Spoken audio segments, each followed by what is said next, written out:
So today the next 90 minutes, we'll spend it on three things. One, the first 35, 40 minutes, we will talk about the concept of mindset. The concept of mindset is actually honestly quite popular these days, and a lot of us might know what it is. We want to really focus on a few specific things when it comes to mindset. And then we were asked last time around by Shilpi and Jarna saying, okay, all this stuff about self-awareness and our knowledge in terms of thoughts, feelings, emotions, automatic negative thoughts, and all that is fine. But what do we do? How do we start practicing some of these things? Let's get there. Let's get it down to applying it onto ourselves. So Lali Aunty here will take us through a sort of a program which we have thought of, where we take something and try to practice that from one session all the way up to the next session. That's for 14 days.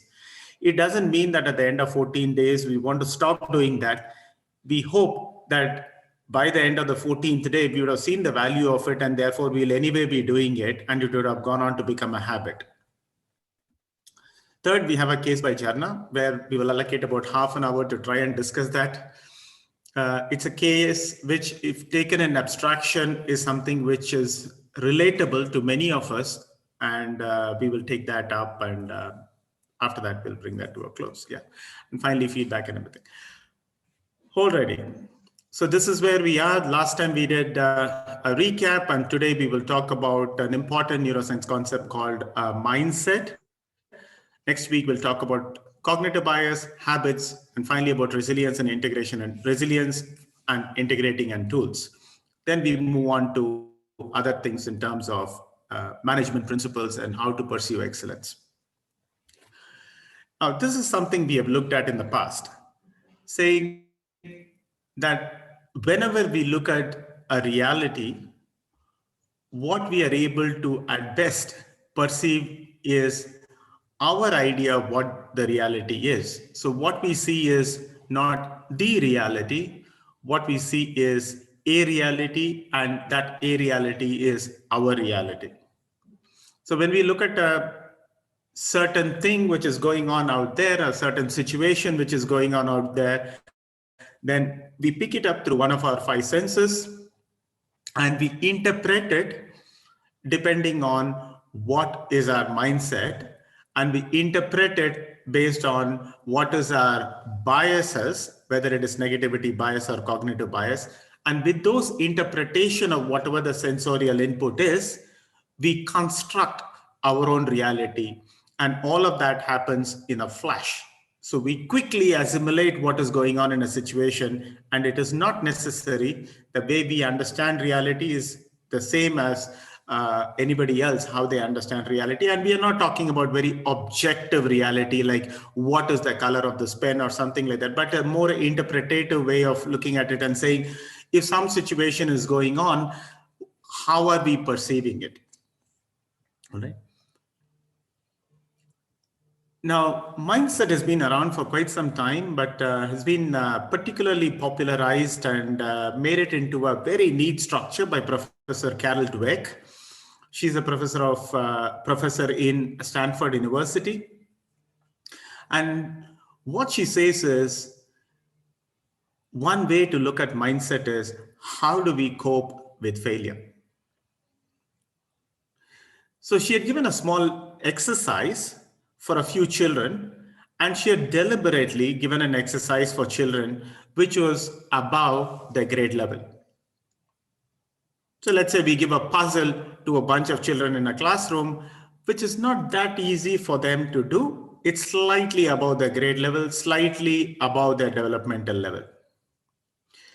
And then she sort of observed how kids handle those hard problems. What she found was quite interesting, that there were some kids, stopped working on the problems after some time, but lots of them didn't even think that they were struggling with it. They thought they were actually learning. Now, this is very, very alien when it comes to adults. The moment we are not able to succeed in something, we immediately mark it and categorize it as something, we have failed. And normally we struggle to say that I have failed. And therefore, we will figure out a way of telling why the failure, third party, the failure happened and who was responsible for the failure. And we continue to defend ourselves. So we blame and defend and then externalize it as a failure, not as I failed or our group failed, and we externalize it. Whereas in the case of children, what she found was very interesting, that they didn't even think they were failing, whereas they thought they were actually learning, which led her to say, what is this mindset? It's a belief that orients the way we handle situation. How do we sort things out as to when something is going on, what should I do?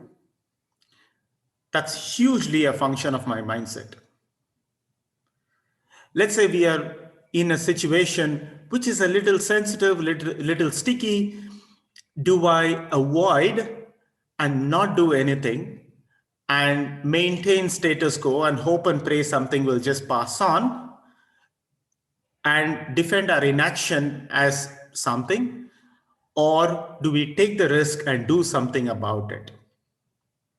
Okay, those are completely two different ways of approaching, and more often than not, we will be approaching it in one way or the other. Only we will be able to find it, reflect it, and figure out for ourselves.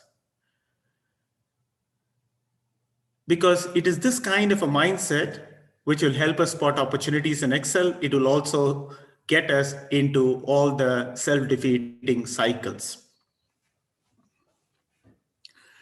Now, one has to look at saying that what are the beliefs that distinguish people who excel versus people who continuously struggle? What are the few things people who pursue excellence do, and what are the few things they don't do, people who pursue excellence? Which is where we set up this mindset questionnaire. I will not go through the questionnaire, but very rapidly we'll see the questions. Question number 1 was, your intelligence is something very basic about you. You can't change that very much. Some people are good and kind and some are not. People don't change much. You can change the basic things about you. You have to be born to be good in sports, otherwise you can't be. Trying out new things is stressful. You can learn new things, but you can't really change how intelligent you are. Human beings are basically good, but sometimes make terrible decisions. And truly smart people don't have to try hard.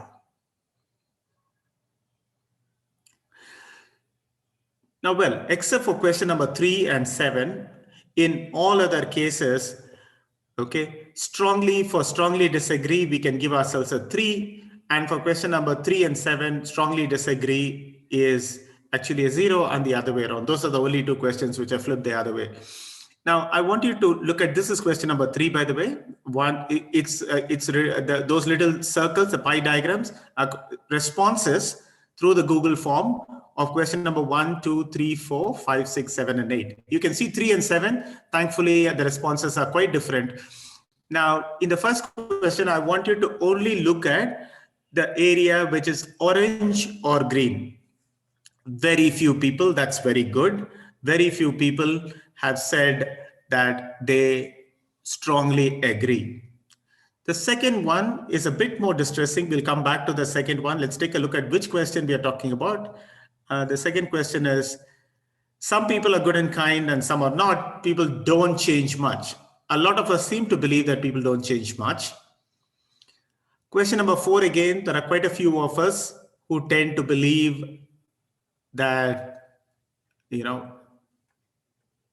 opposite of what this particular mindset is. We are going to come to that. You can see all of this, right? So there are quite a few areas which are green and orange, and green and orange in these questionnaires. These all mean a certain type of mindset. I'm not going into, you can do it for yourself and mark yourself 3 if it's strongly disagree, 2 if it's a disagree, 1 if it's a agree, and 0 if it's a strongly agree. and add it up for all questions except question number 3 and 7, where the scales are flipped. And you will know whether you have what is called a strong growth mindset, a growth mindset, or a fixed mindset, or a strong fixed mindset. What does it really mean?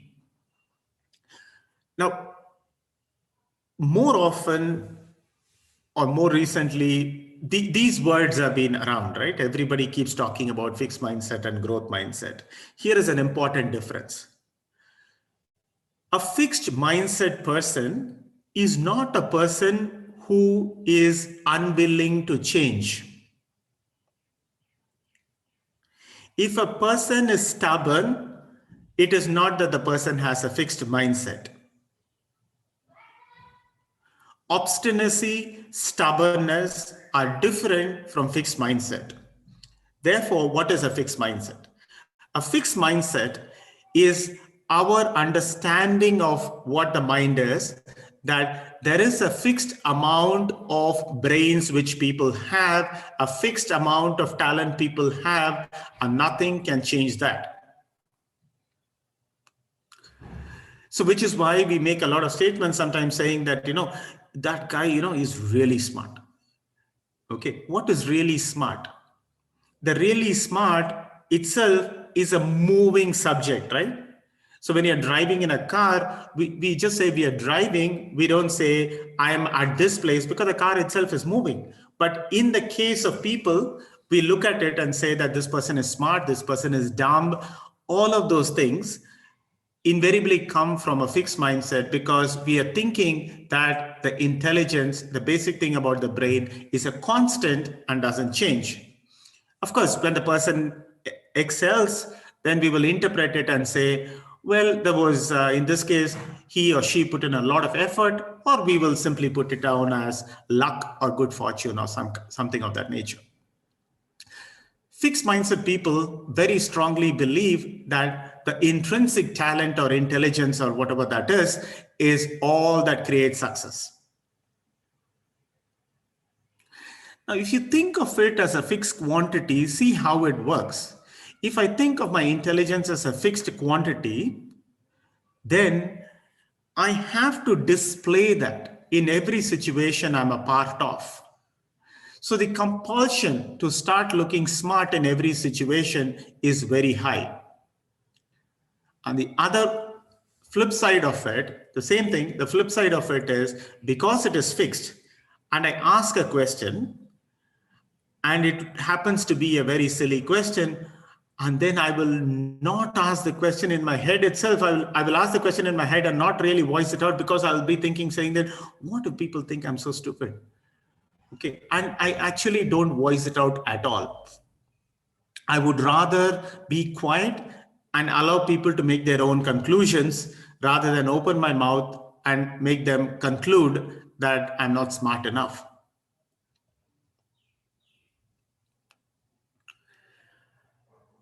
Some of us who have a habit of going and checking out, opening IQ tests and checking whether it is, this number or that number or whatever it is, constantly worrying about what do people think about our intelligence, what do people have to say, or even feel good when somebody calls us intelligent.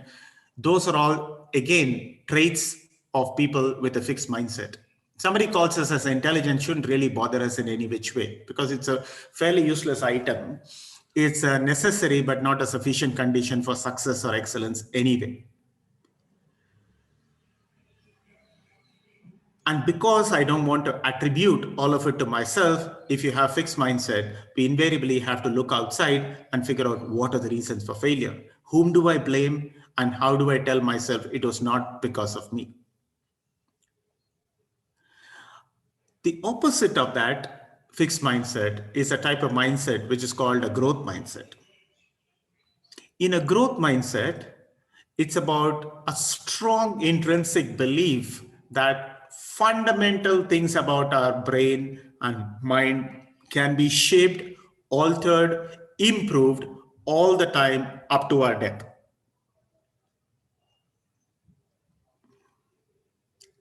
How do we do that? Not by contemplating, through dedication and hard work. But extreme passion, dedication, pursuing something, going after it, having that resilience, all of that. Okay, the resourcefulness, the never say die attitude, the optimism, the energy, all of that goes towards a growth mindset. People with the growth mindset believe that the basic qualities about anybody can be developed. Well, intelligence is an important thing, but not all that important. It is a good starting point, but nothing much more than that. So challenges, difficulties, adversarial situations are really an opportunity to learn. Okay. People with the growth mindset tend to have what is called a beginner's mind and have an ability to learn at all points in time.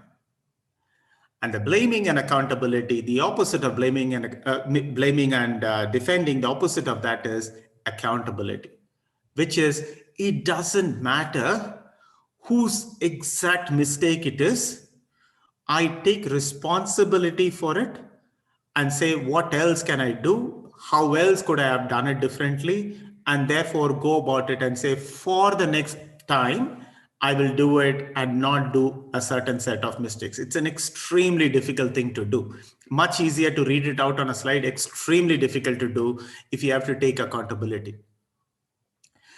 With a growth mindset, one is obviously not trying to say that with effort, I can go on to become a Rahul Dravid one day if I practice cricket every day. I won't. Okay, I definitely won't become a Rahul Dravid, who is an absolute genius when it comes to cricket. So I can't become a Rahul Dravid just because I go and play cricket for 1 or 2 hours every day. I won't be able to. Even if I had started 20 years back, I wouldn't have been able to. But I can be the best Ramesh I can be. That's a given. I can be the best version of myself if I strongly have a growth mindset and believe that fundamental things about every individual can be changed. I can be the best version of myself. We can't be somebody else. Somebody else might have raw talent, which is way higher, but we will also have areas of raw talent, which is way higher than many other people. But we are not sitting on that raw talent and saying, feeling good about it and saying, see, I'm more intelligent than others. I'm better than others in something. It's not that. I'm using that as a foundational block to climb, to excel, and to succeed. And that is growth mindset. So the growth mindset really is something which helps us evolve. Criticisms, therefore, shouldn't really worry us because those are opportunities to reflect and change.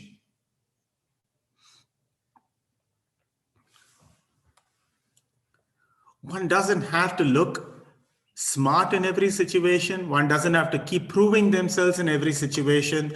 One doesn't have to become one up over others in every situation. It doesn't really matter. All of these don't matter at all. So they just fall off, giving ourselves a more fulfilling life because they all fall off. All the peer pressure, all the compulsion to look smart, all the compulsion to prove oneself, everything falls off when you have a growth mindset. And because of this accountability and because of the fact that a lot can be changed by us, it's extremely empowering. All right. So this is just a one tiny summary of what a growth mindset and a fixed mindset are. It's all about, essentially, it is about interpreting a situation as a learning opportunity and not looking at it as a reflection or a failure or a success in a certain situation, not seeing it as a reflection of our intelligence. We just look at it as saying, okay, I applied what I have, my intelligence, knowledge, and everything else, and my past experiences. I applied all of it. It didn't work out this time.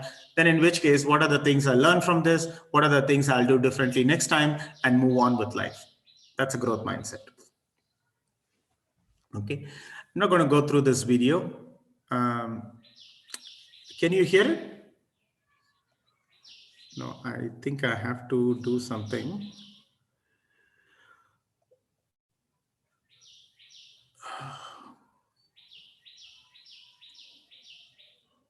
Rakal, would you, or Mary, would you know how to turn on the computer audio? You're directly doing it from PPT, right? Yeah. It should, hope nothing is muted on the video itself. Can you just try playing it and see if the volume is off there? Can you hear now? No, no, no. No. Do you have that video separately? Can you do a screen share? That will give a clear. No. There is a way to do this, Rakal. 1 second. Tanishka, would you know there is something which says use computer audio or something like that? That's when you share screen. Yeah. Okay. So I'm going to stop share and do share. Maybe it will work. Share screen. There is an option there to use. Yeah, share computer sound. This will work now. I'm fairly sure of it.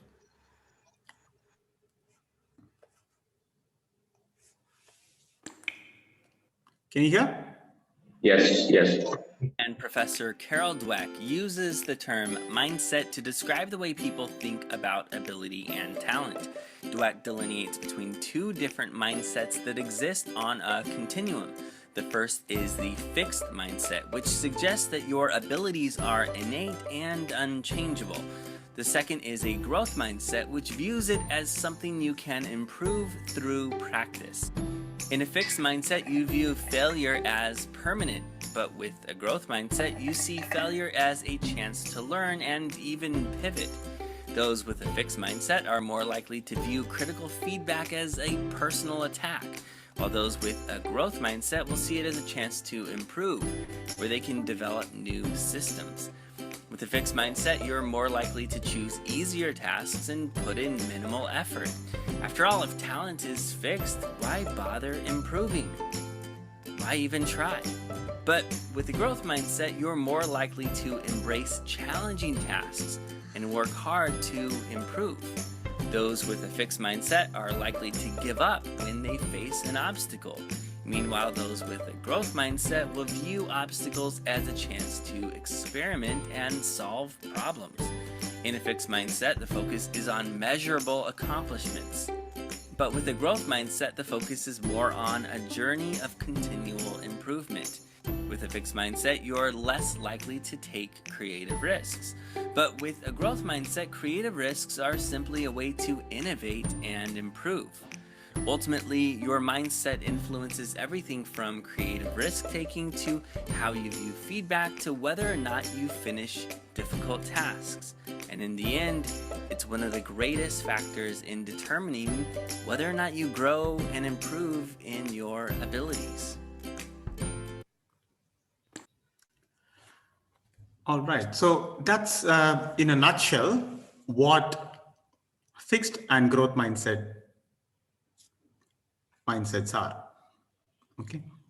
So we put together something. If you have to look at excellence, if you have to look at success, what are some of the key contributors in terms of a mindset which we need to have that will take us towards excellence, which will take us towards success, whatever we define as success.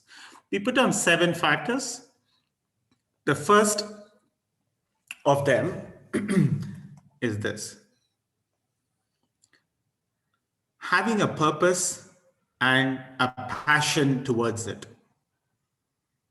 What is a purpose? We have done that when we were in Enrich. Purpose usually is associating oneself with something that is bigger and beyond us. Okay. So for teachers and for school heads and heads of primary school, secondary school, purpose is very, very clear. Okay, because most of our efforts is towards something which is much bigger and then beyond us. Associating with that, a purpose and a passion, associating oneself with something that is bigger and beyond us is at the core of purpose. The second is about passion, which is pursuing it diligently in a single-minded manner. Not looking elsewhere for figuring out who else can I look at and what else can I say to figure out why it is not working out, but going about it in a single-minded focus. Okay, there's a general sense of alignment with the goal. So we don't really feel it as I am doing it as much as it is happening. So those are the essential elements when it comes to purpose and passion. The second element of an excellence mindset is about resilience. We're going to have a much longer session on resilience in about 4 sessions from now, but simply it's about our ability to bounce back. When faced with a difficult situation, how do we bounce back and how do we adapt from that particular situation? Okay, what is that we do new from the next time onwards? Resilience is about having that stamina. It's about having that physical stamina, and more importantly, the mental and the emotional stamina to be able to pursue a goal. It's having that ability to not give up at any point in time. It's about falling down 7 times, but getting up 8. We often interpret failure as, not being successful, and we call that as failure. Failure is, it's not the opposite of success is not failure. Okay, the opposite of success truly is giving up. It's about not getting up that 8th time. Falling 7 times is not relevant. Not getting up the 8th time means then it's failure. It means that we don't have resilience. The third one is about having that can-do, self-belief, attitude, optimism, energy, which we are able to bring to every situation. We're not going through a grind, whereas we believe in ourselves, we believe in others, we believe in our team. There is a sense of joy which is there in the groups in which we are a part of. Okay. Optimism is not so much about believing that a certain goal will happen. That is not optimism. Optimism is about the day-to-day joy which we have, the positivity with which we are able to pursue, the positivity with which we are going towards a goal. Okay. So if I have a goal of doing something in 6 months' time, the usual example of saying, let's say I choose to run a marathon in 6 months' time, then if I keep telling myself, no, I will be able to do it, I will be able to do it, definitely I can do it, that's not optimism. Optimism is about that belief is of course there. The optimism is really about pursuing it and going through it with a sense of joy, energy, positivity, and that is optimism. Fourth, spent a lot of time on this on Enrich, which is about self-awareness. Do we reflect? Do we know who we are? Do we understand our strengths? Do we understand the areas which we are not particularly good at, where we need to take help? Are we able to regulate our emotions, feelings, and to some extent thoughts? If we are able to be aware of our thoughts, feelings, emotions, if you are able to self-regulate to some extent, that means it is self-awareness. That's the fourth thing, which is critically important. We'll summarize all the 7 right at the end. Fifth is about perseverance. It's not about, life is not a series of sprints, where we go high on energy level, drop off, high on energy level, drop off, high on energy level, and drop off. It's about that continuous process of providing it the right amount of energy. Not saying we should not take rest, of course we will, but I'm saying it's about having that right amount of energy level, but a continuously long level of, for a long period of time, a high level of energy is about perseverance. It's about having the marathon mindset. It's about staying the course and giving it our best shot. There might be things where we have to come back and say, I have to reinterpret after some reflection and give up and move on. That's fine. So nobody says you take something, you have to pursue it mindlessly, even if it is simply not meeting your objectives. We're not saying that. But if you're able to start seeing some amount of success in certain areas, then we have to stay the course, persevere, and give it our best. While we talk about failure, it's important that we make it as a separate point, which is failure is an integral part of the journey of growth. I'm sure many of us would have come across the story of Mr. Satish Dhawan and Dr. Abdul Kalam. Abdul Kalam was a small young scientist, and he was in charge of a certain rocket launching mission. At that point in time, they launched, Satish Dhawan was his boss. They launched the rocket went up in Sriharikota, I think it went up and then blew up in flames. Dr. Abdul Kalam was terrified. What will the press say? What will the country say? So he ran up to Satish Dhawan and said, this has happened and the press is waiting for us. What do I do? And Satish Dhawan said, don't worry, I'll go. I'll go and talk to the press. He went to the press, talked to them, told them, you know what, we tried hard, and therefore, even then we didn't succeed. We need more investments and we will be successful the next time around.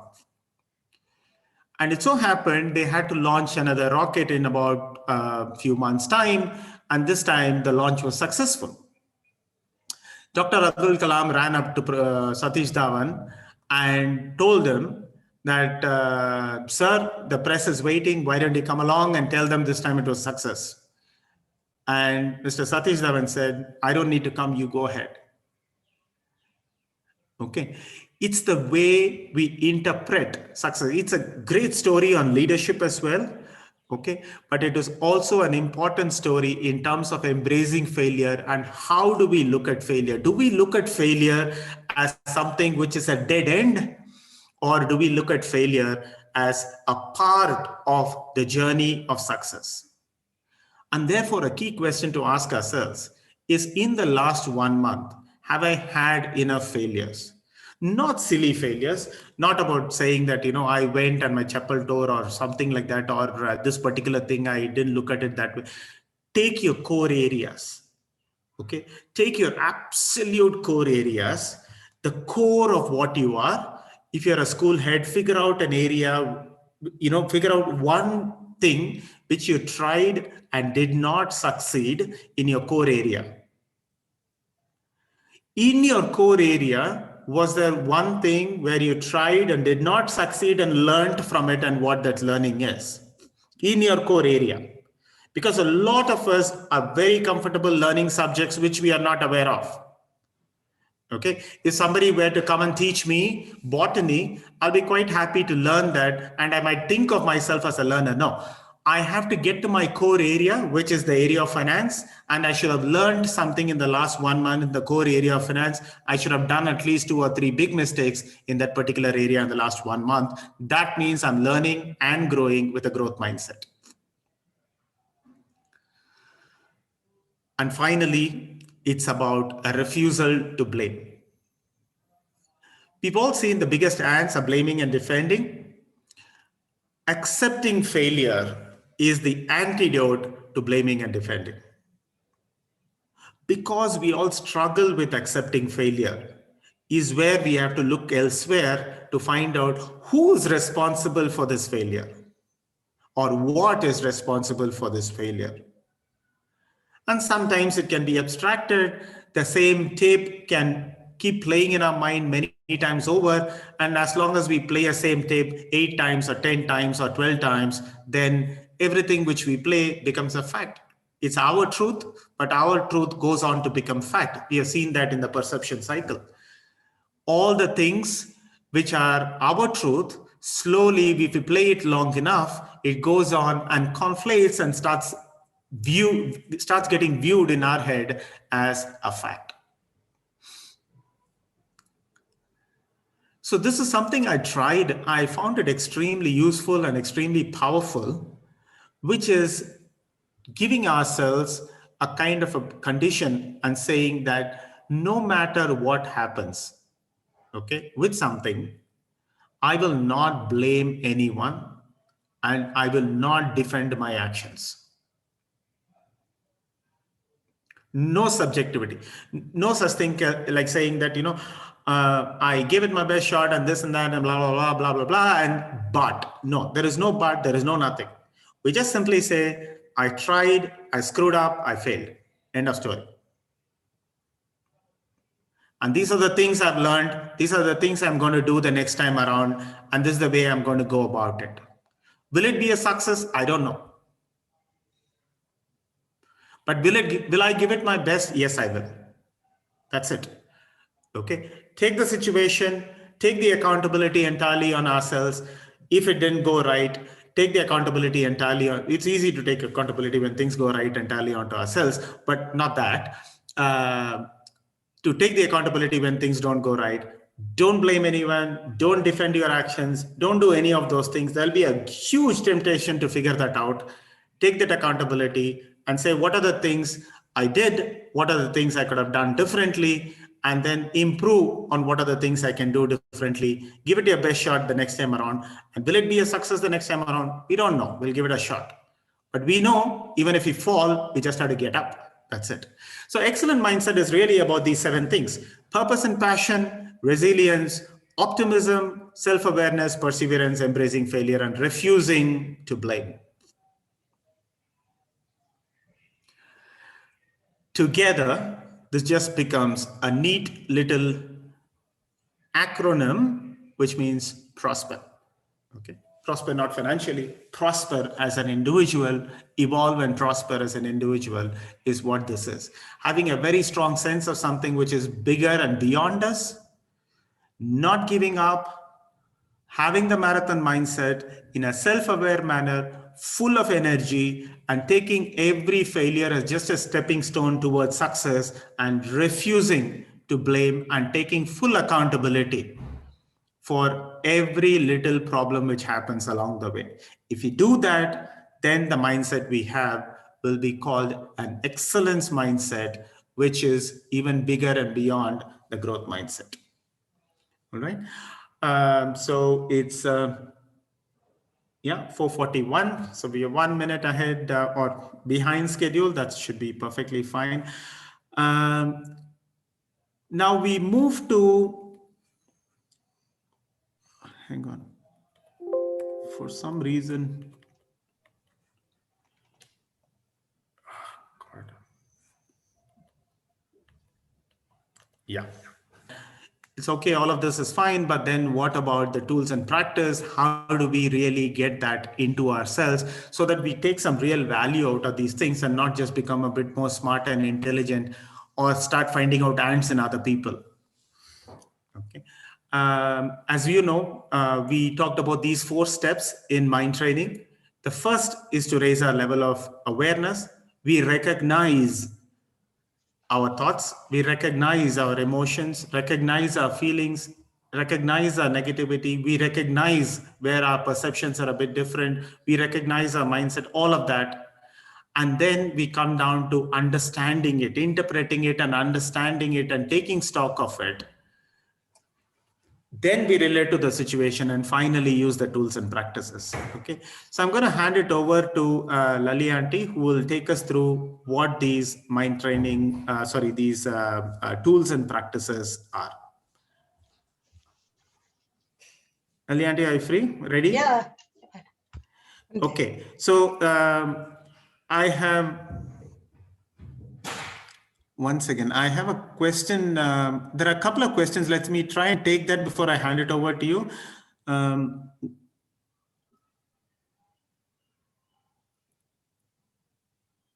Okay. Lalita says, I faced something similar today, had to take accountability for someone's mistake. Yeah. Good leaders normally take brick bats because, see, you can actually take it. It's not that difficult if you're a strong leader and you have enough equity which is built in terms of a reputational equity. If you have enough of a reputational equity, a few stones which are thrown won't really destroy us, but it might destroy a junior employee. And it is almost tactically the right thing to take blame when something is not going right. And it can be done in two ways. We take accountability for it. And then in some cases, it might be somebody else's mistake. We don't really have to interpret it at all. So does taking calculated risk part of growth mindset? Very much, Vidya, very much. Even taking slightly uncalculated risk is okay. Not trying is all a part of fixed mindset.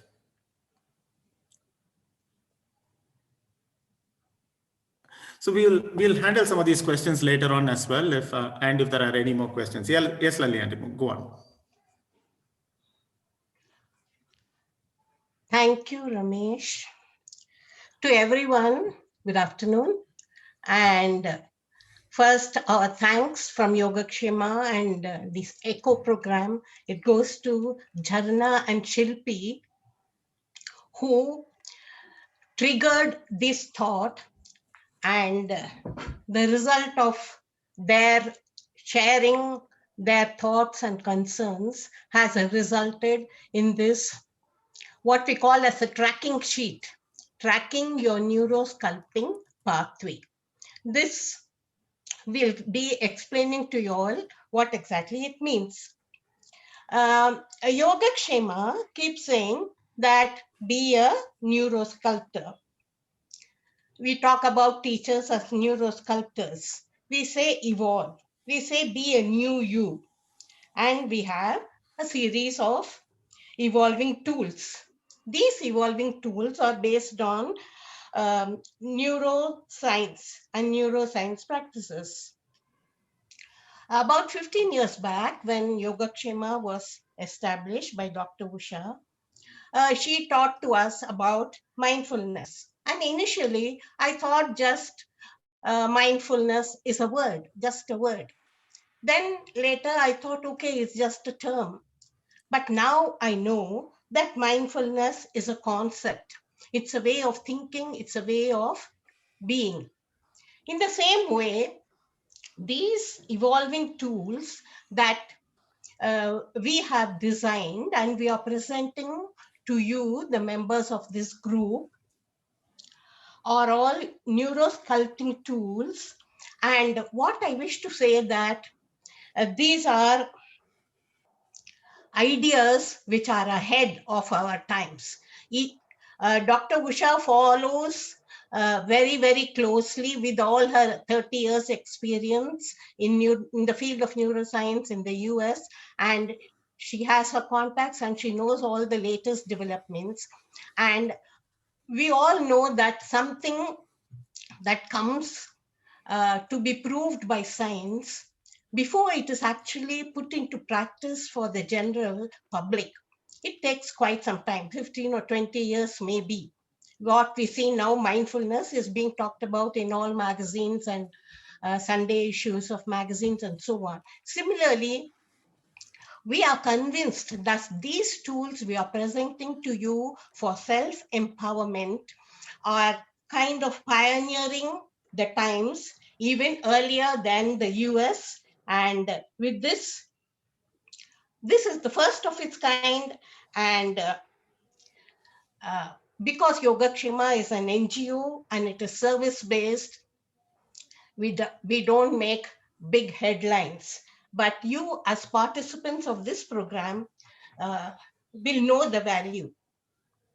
So what we first say that we are, each one of us, a work in progress.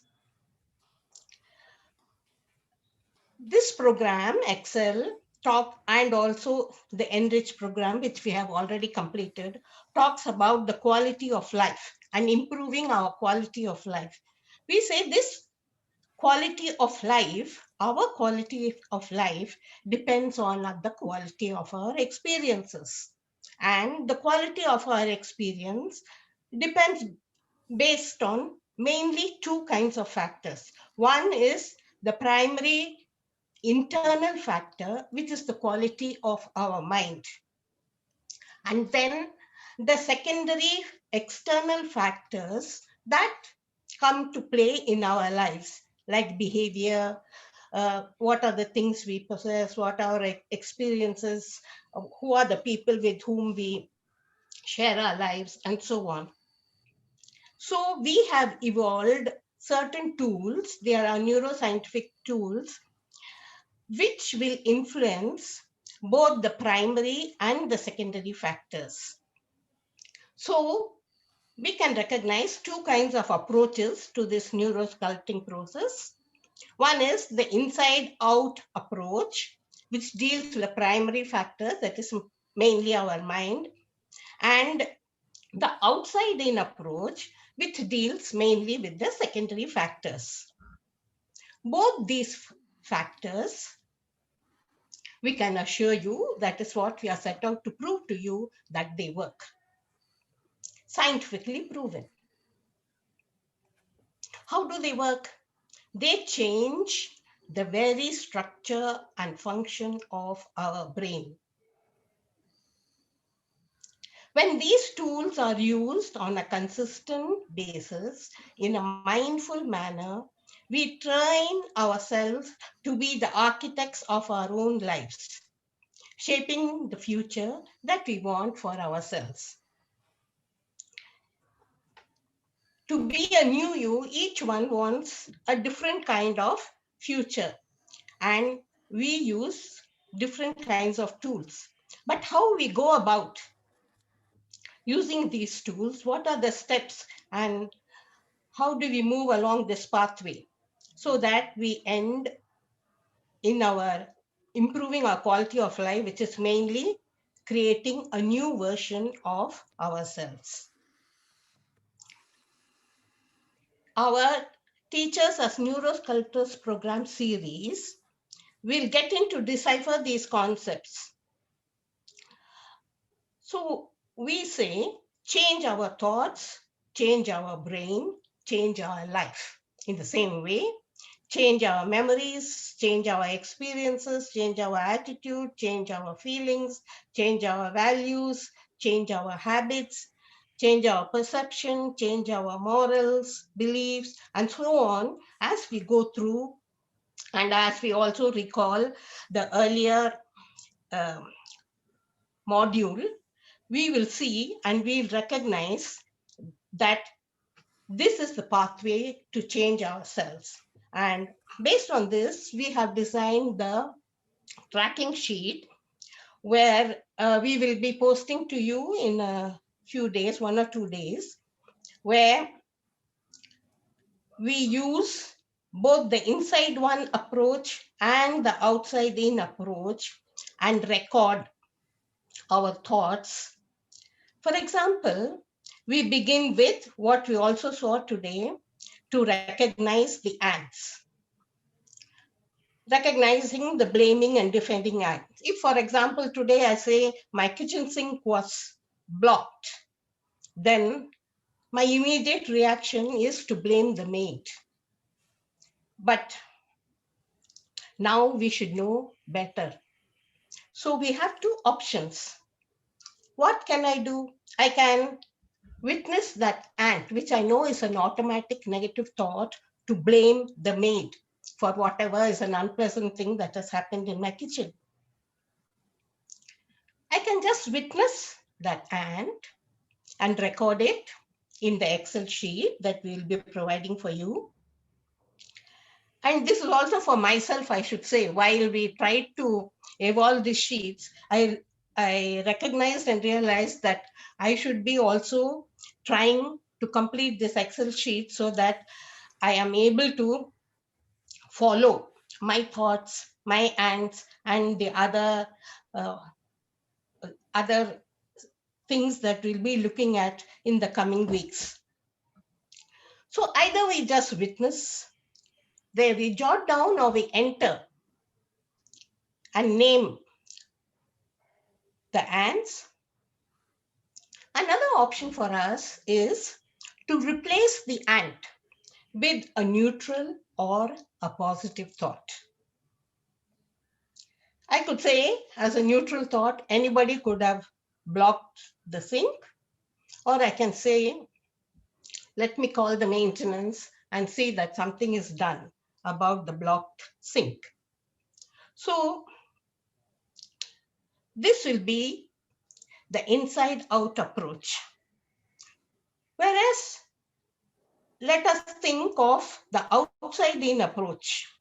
Outside in approach could be things like physical activity, changing our food habits, changing our sleep hygiene, and so on. And we'll be looking at that in the sessions to come.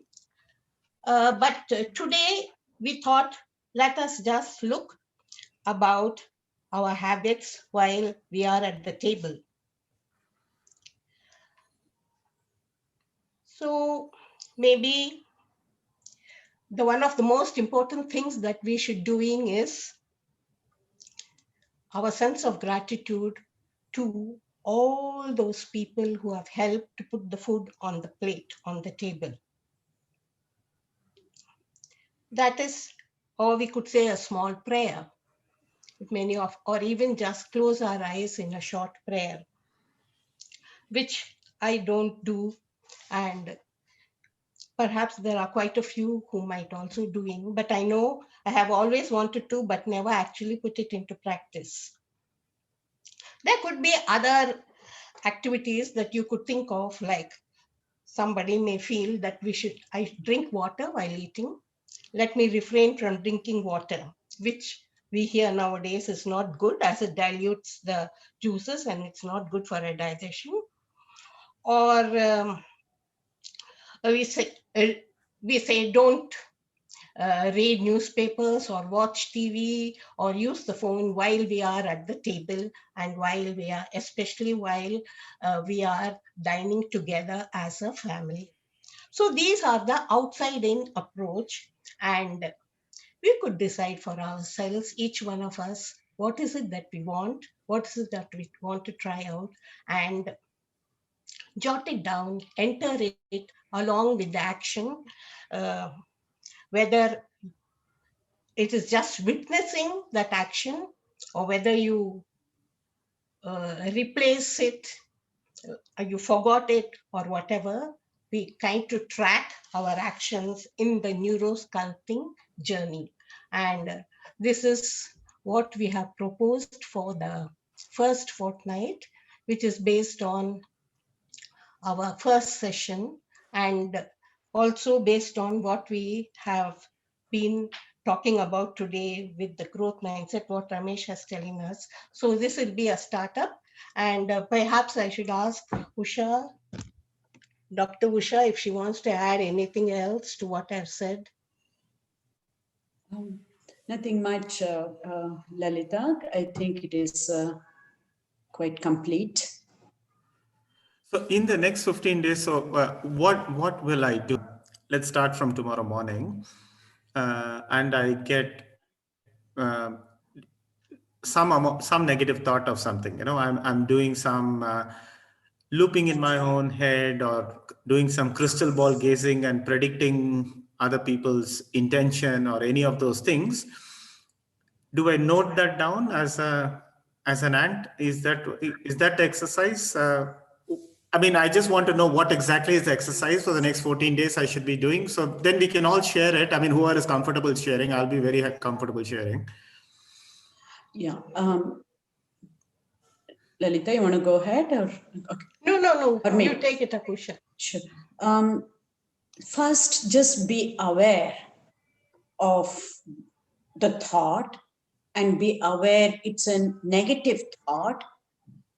And the third part is we will know whether it's an automatic negative thought that it just happened or whether it is factual negative thought.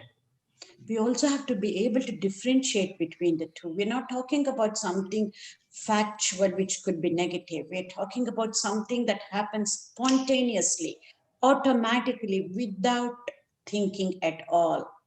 So once you recognize that it is an automatic negative thought, try and label that. Okay. So you're acknowledging and you're labeling. Just doing that it will help, it will lose its power. That is what Lalita said. First, just witness the thought, that is enough. And then we want your experience. When you just witnessed, did it help? Or did it help when you replace that automatic negative thought either with a neutral one or a positive one? Depending on your response, we will go further rather than telling you the difference between option 1 and option 2 right now. There is a reason those two options have been given. As we move along, we can go deeper in trying to analyze and try and see how it will help us in the long run. As Ramesh said already, they shouldn't stop in 2 weeks. And this becomes such a habit. It looks as though, oh my goodness, first I have to recognize, acknowledge, label. All of this happens in fraction of a second. We're trying to explain, so it feels like it's going to take a lot of time. Absolutely not. And especially after 2 weeks, as soon as you recognize the ant, you will be able to either just let it go, depending on what it is, or be able to change it to a positive one, especially when it comes to some an automatic negative thought with respect to your loved one. One of these two things can happen. You just let it go and you will replace with a loving thought, let us say, or a kind thought. And then this is the beginning, Ramesh and everybody. This is the way that we can go really deeper. And really thanks to both Jana and Shilpi, we really thought it out to put this together. And the way Lalita has presented it in a beautiful manner. And of course, you will be getting all of this, whatever she has written up. But a lot of thought has gone in. And I truly am grateful for both, not just I, all of us here are grateful for Jana and Shilpi. You have made us really think it through and customize. And this is just the beginning. We will go deeper into this, and then you will be able to appreciate the ants and what today Ramesh covered about growth mindset. And we will try and tie this up with the case that is coming up with Jana. As usual, her case is so comprehensive. And both Lali and I, we enjoyed going through the case, and then we will take it up as we go along. Yeah. Super. So I will share on the WhatsApp group what the various categorization of answers. Sometimes what happens is the language is a bit restrictive in terms of how our thoughts come. And if you have to place it in 8 or 10 boxes, it does restrict the way we can place it. But it also, the good thing is it provides a structure to how we can think. So we can immediately find out whether we are doing mind reading, or whether we are doing crystal ball gazing, or are we doing blaming, are we defending, or are we getting into all or nothing, black and white thinking. So let me put down all the things on the WhatsApp group that will help us in terms of putting those down. And if it is okay, we can all share it. I mean, it's a small group. I think we've all built a reasonable amount of trust in, to just start sharing it. I will at least start sharing from tomorrow onwards. Yeah. Ramesh, I am going to request everybody to share, because it's the first time we're doing this as a group, especially with such a group where you're so enthused and dedicated. I'm sure we're going to learn a lot by your responses. It truly will help not just you, but for many people when we are going to learn from you were putting into practice these tools. We're going to learn a lot. So it's my request for you all to share. But of course, it is left to you, but we would request you all to share. Thank you. So we'll jump, thank you, Auntie. With that, we'll jump straight into Jharna's